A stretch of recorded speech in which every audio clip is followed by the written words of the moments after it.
Hello guys, in this video I am going to show you how to add a new received loan entry to the CashControl application.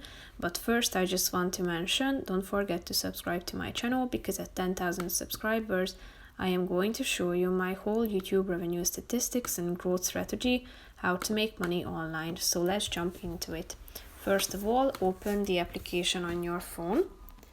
Tap on the dashboard button down below and then click on the plus icon in the upper right corner of the screen. Click on the received loan button and then you should type in the amount of money, select your currency, add the date, your account, which is set to wallet, that's the default option. Type in or select the return date, then add the name. You can add your notes and tags as well. You can add attachments, so you will be directed to your files where you can select a file that you want to attach.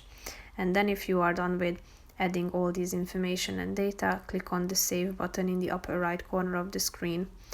So if you go to the list section, you will be able to find this new entry. So that's pretty much it for this video, guys. See you in the next one. Bye bye.